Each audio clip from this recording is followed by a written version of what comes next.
प्रिय विद्यार्थियों, 7वीं कक्षा के छात्रों, आज हमारा 5वां पाठ है शासक और इमारतें। कौन सा शासक कब आया और उसने कितनी इमारत बनवाई, कैसी कैसी बनवाई। ये दास वंश के शासकों के बारे में है, यानी कुतुब मीनार। ये जो आपने चित्र देख रहे हैं, ये कुतुब मीनार के पहले छज्जे को बताता है। कुतुबुद्दीन ऐबक ने लगभग 1199 में इसका निर्माण करवाया था।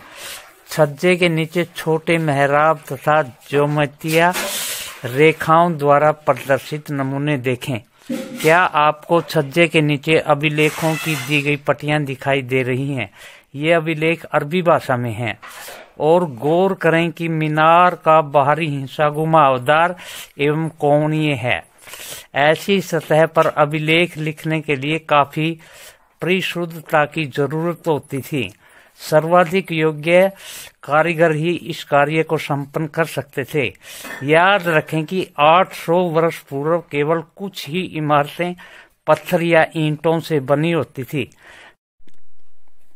13वीं शताब्दी में कुतुब मीनार जैसी इमारत का देखने वालों पर क्या प्रभाव पड़ा होगा? 8वीं और 18वीं शताब्दी के बीच में राजाओं तथा उनके अधिकारियों ने 2 तरह की इमारतों का निर्माण करवाया। पहली तरह की इमारत में सुरक्षित कुतुब मीनार के बारे में अधिक जानकारी और लेते हैं। कुतुब मीनार 5 मंजिली इमारत है। अभिलेखों की पट्टियां इसके पहले छज्जे के नीचे है। इस इमारत की पहली मंजिल का निर्माण कुतुबुद्दीन ऐबक ने किया। शेष इमारत मंजिलों का निर्माण 1229 के आसपास इल्तुतमिश ने कराया गया। कई वर्षों में यह इमारत आंधी तूफान और भूकंप की वजह से क्षतिग्रस्त हो गई थी। अलाउद्दीन खिलजी, मोहम्मद तुगलक, फिरोज शाह तुगलक तथा इब्राहिम लोदी ने इसकी मरम्मत भी करवाई थी। इस दुनिया और दूसरी दुनिया में आराम विराम की भव्य जगहें किले, महल, मकबरे थे। दूसरी श्रेणी में आते थे मंदिर, मस्जिद, हौज, कुएं, सराय, बाजार जैसी जनता के उपयोग की इमारतें थी। राजाओं से यह अपेक्षा की जाती थी कि वे अपनी प्रजा की देखभाल करेंगे तथा प्रजा के उपयोग और आराम के लिए इमारतों का निर्माण करवाकर राजा उनकी प्रशंसा पाने की आशा करते थे। इस तरह के निर्माण कार्य व्यापारियों सहित और अन्य व्यक्तियों द्वारा किए जाते थे।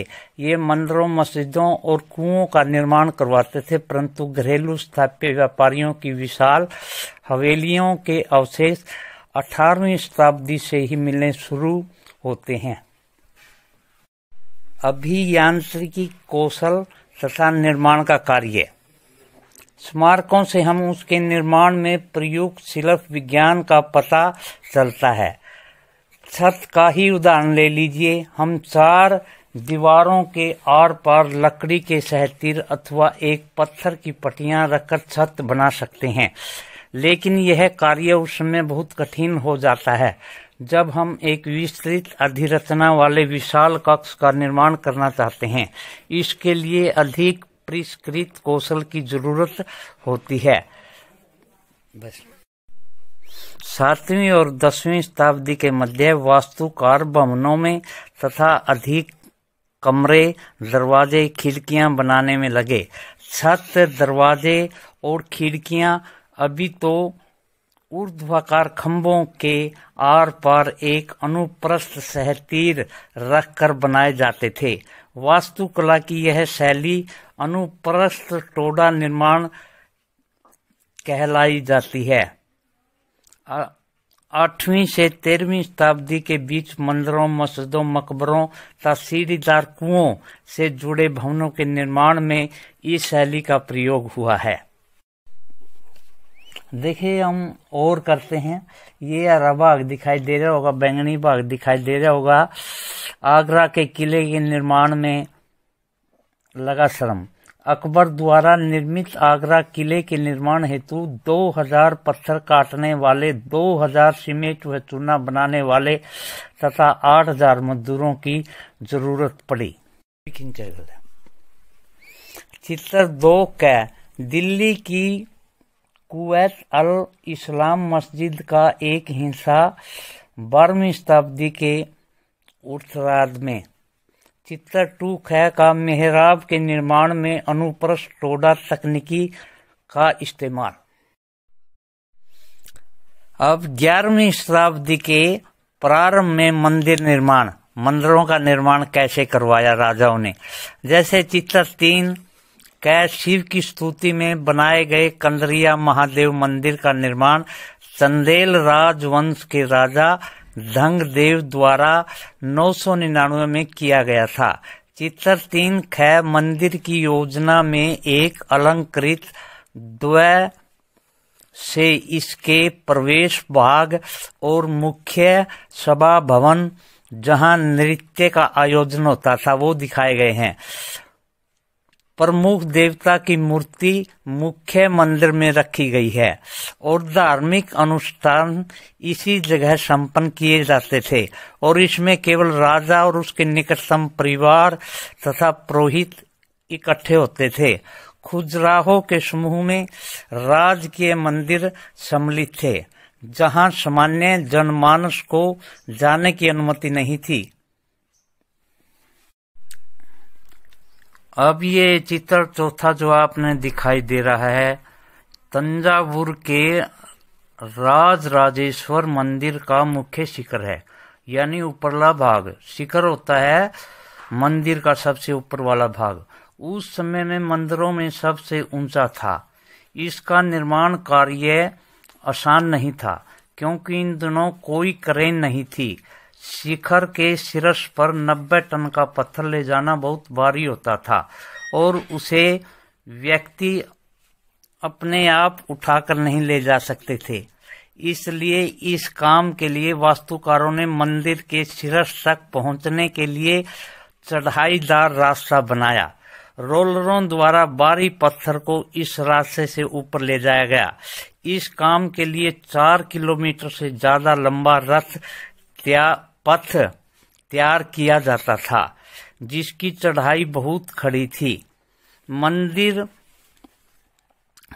बन जाने के बाद इसे गिरा दिया जाता था, लेकिन उस क्षेत्र के लोगों ने मंदिर निर्माण के अनुभव को काफी लंबे समय तक याद रखा। आज भी मंदिर के पास के एक गांव को चारूपल्लम कहा जाता है जिसका शाब्दिक अर्थ है चढ़ाईदार रास्ता। में 2 शैली संबंधित परिवर्तन दिखाई पड़ने लगते हैं।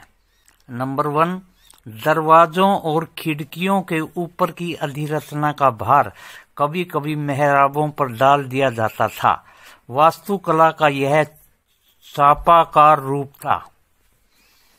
दूसरा, निर्माण कार्य में चूना, पत्थर, सीमेंट का प्रयोग बढ़ गया था। यह उन श्रेणी के सीमेंट होती थी जिसमें पत्थर के टुकड़ों को मिलाने से कंक्रीट बनती थी।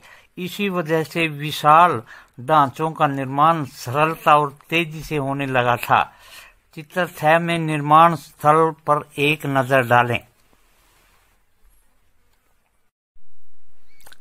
चित्र 5 क मेहराब का विशुद्ध रूप। मेहराब के मध्य में डाट अधिरचना के भार को मेहराब की आधारशिला पर डाल देती है। चित्र 5 ख मेहराब का विशुद्ध रूप अलाई दरवाजे का मेहराब, कुवैत अल इस्लाम मस्जिद, दिल्ली। चित्र 6 आगरा किले में जल द्वार निर्माण को दिखलाती एक चित्रकारी। इसे अकबरनामा से लिया गया है। मंदिरों, मस्जिदों तथा हौजों का निर्माण। मंदिरों और मस्जिदों का निर्माण बहुत सुंदर तरीके से किया जाता था क्योंकि वे उपासना के स्थान थे। वे अपने संरक्षण की भांति शक्ति, धन, वैभव तथा भक्ति भाव का भी प्रदर्शन करते थे। उदाहरण के लिए राजराजेश्वर मंदिर को लिया जा सकता है। एक अभिलेख से इस बात का संकेत मिलता है कि इस मंदिर का निर्माण राजदेव में राजा राजेश्वर की उपासना हेतु किया गया था। ध्यान दें कि राजा और उसके देवता के नाम काफी मिलते जुलते हैं। राजा ने इस तरह का नाम इसलिए रखा था क्योंकि यह नाम मंगलकारी था और राजा स्वयं को ईश्वर के रूप में दिखाना चाहता था। धार्मिक अनुष्ठान के जरिए मंदिरों में एक देवता दूसरे देवता का सम्मान करता था। सभी विशालतम मंदिरों का निर्माण राजाओं ने करवाया था। मंदिर के मध्य लघु देवता शासक के सहयोगी तथा अधीनस्थों के देवी देवता थे। यह मंदिर शासक और उसके सहयोगियों द्वारा शासित विश्व का एक लघु रूप ही लिया था। जिस तरह से वे राजकीय मंदिरों में इकट्ठे होकर अपने देवता की उपासना करते थे, ऐसा प्रतीत होता था मानो उन्होंने देवता को न्यायप्रिय शासन को पृथ्वी पर ला दिया हो। मुसलमान सुल्तान तथा बादशाह स्वयं को भगवान के अवतार होने का दावा तो नहीं करते थे, किंतु फारसी दरबारी इतिहास में सुल्तान का वर्णन अल्लाह की परछाई के रूप में हुआ है। दिल्ली की एक मस्जिद के अभिलेख से यह पता चलता है कि मुगल बादशाह शाहजहां के इतिहासकार ने शासक को साम्राज्य व धर्म की कार्यशाला का वास्तुशिल्पी बताया। आओ अपनी नई राजस्थ शाहजहानाबाद शहर बसाया था।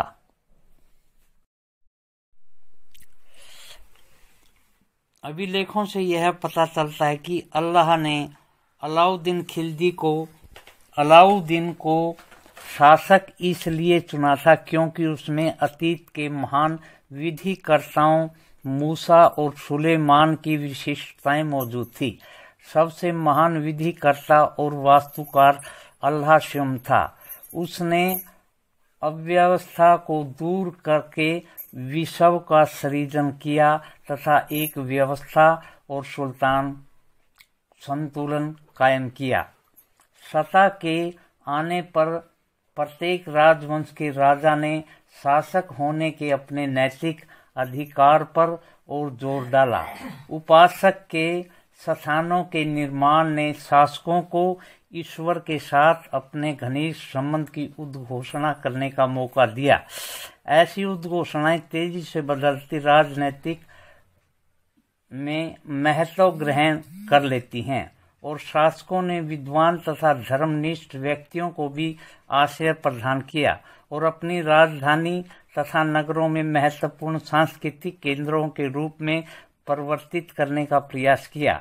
इन सब से उनके शासन तथा राज्य को ख्याति मिली, यानी प्रसिद्धि मिली। व्यापक समझ यह थी कि न्याय प्रिय राजा का राज ऐसा होगा जहां खुशहाली होगी, जहां पर्याप्त वर्षा होगी।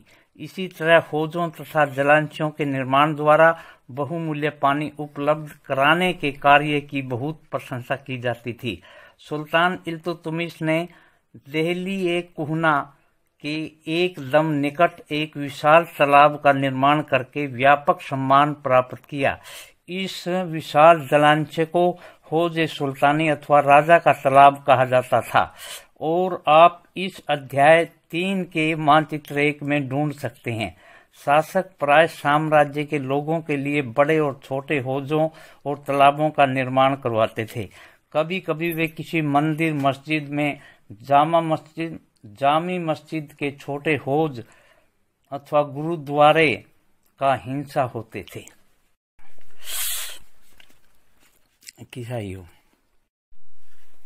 अब हरे और जो बैंगनी में लिखा गया है इसको ध्यान से देखिए। परीक्षा में इनमें से प्रश्न पूछे जा सकते हैं। फारसी शब्द आबाद और आबादी आब शब्द से निकले हैं जिनका अर्थ है पानी। आबाद शब्द उस जगह के लिए इस्तेमाल होता है जहां बसावट हो। इसका एक अन्य अर्थ खुशहाली भी है। आबादी का अर्थ है जनसंख्या। धन्यवाद। चित्र 8 में आपने हरमंदिर साहब का चित्र देख रहा है। इसका पवित्र सरोवर अमृतसर में है।